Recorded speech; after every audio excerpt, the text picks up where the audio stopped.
दोस्तों नमस्कार। दोस्तों, जिस लकीर को खींचने से बीजेपी हमेशा से बचती रही, चाहे वो राजनीति का मैदान हो या सुप्रीम कोर्ट में दी जाने वाली दलील हो, यहां तक कि आरएसएस भी बचती रही। उसने भी कहा हिंदू को लेकर यह वे ऑफ लाइफ है, जिंदगी जीने का तरीका। सरसंघचालक मोहन भागवत हो या बीजेपी के कोई भी नेता हो, हिंदुत्व को लेकर जब भी बातें बखान की गई, यही कहा गया यह जिंदगी जीने का तरीका है। और सुप्रीम कोर्ट की दलील में भी यही बात बीजेपी की तरफ से कही गई। लेकिन फिर यह कौन सी परिस्थिति है जिसमें बंगाल के चुनाव के वक्त अपने राजनीतिक प्रयोग के आखिरी परिस्थिति को बीजेपी उठाने से चूक नहीं रही।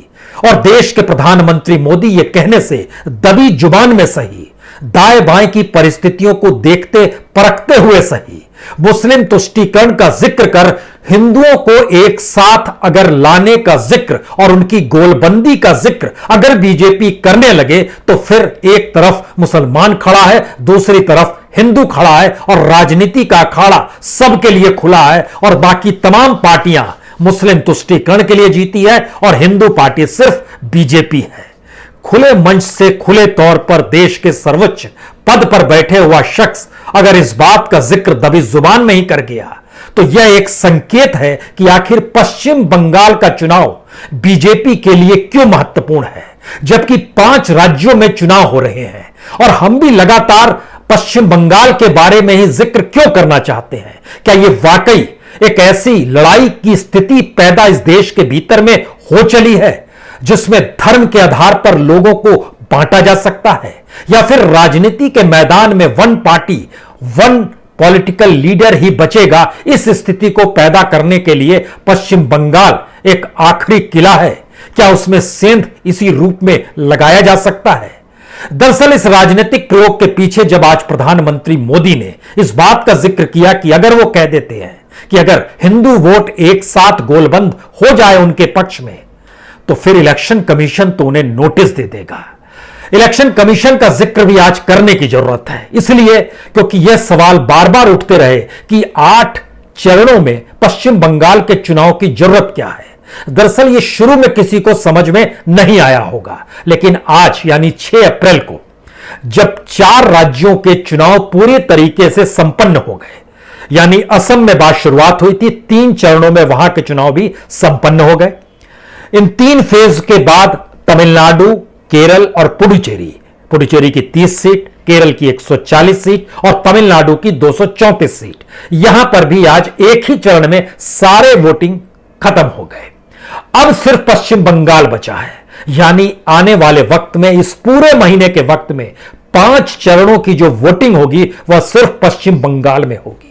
यानी जो फोर्सेस का जिक्र था कि फोर्सेस के डिप्लॉयमेंट का जिक्र था कि आखिर उनको अलग अलग जगहों पर तैनात तो करना ही पड़ेगा, तो अब तमिलनाडु से मुक्ति है, केरल से मुक्ति है, पुडुचेरी से मुक्ति है, असम से भी मुक्ति हो गई। तो अब सिर्फ बंगाल बचा है। बावजूद इसके 10 तारीख, 17 तारीख, 22 तारीख, 26 तारीख और 29 तारीख, ये 5 चरणों में हर दिन जब वोटिंग होगी तो आपको प्रधानमंत्री का भाषण जो है वो आपको सुनाई पश्चिम बंगाल के अलग अलग हिस्सों में देगा। हो सकता है आखिरी फेज के दौर वो भाषण आपको ना सुनाई दे, जो अभी तक यात्रा का एक पूरा खांचा बनाया गया है। लेकिन फिर भी आज 31 सीटों पर वोट हुई, 3 जिले इसके दायरे में आए।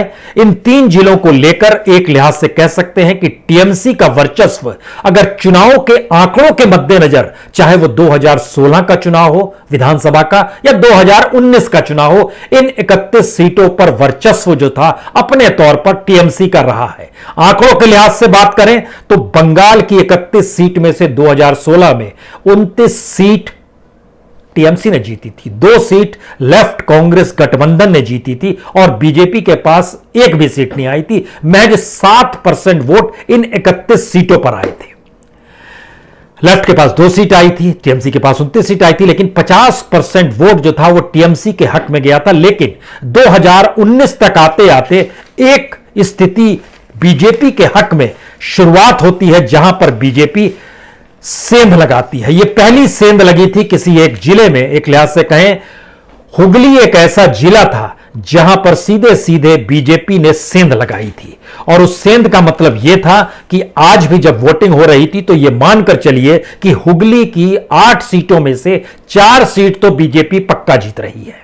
हरिपाल की सीट है, तारकेश्वर की सीट है, गोघाट की सीट है, रामबाग की सीट है। ये 4 सीटें तो जीत रही है। और बाकी जो 4 सीटें हैं जिसमें जंगीपाड़ा इसलिए बड़ा महत्वपूर्ण हो चला है क्योंकि जंगीपाड़ा के इलाके में ही फुरफुरा शरीफ दरअसल यहीं पर है, जो पीरजादा अब्बास सिद्दीकी ने एक पार्टी अपनी आईएसएफ बनाई है, उसकी मौजूदगी है। और उसके लिए यह एक राजनीतिक भूमि इसलिए बड़ी हो चली है क्योंकि राजनीतिक तौर पर कोई अगर चुनाव मैदान में कूदे और जहां पर उसका अपना ही गढ़ हो, अगर वहां पर भी उसका योगदान जीत के साथ ना होगा तो फिर आने वाले वक्त में फुरफुरे शरीफ या फुरफुरा शरीफ के लोग राजनीति को लेकर सवाल खूब उठेंगे।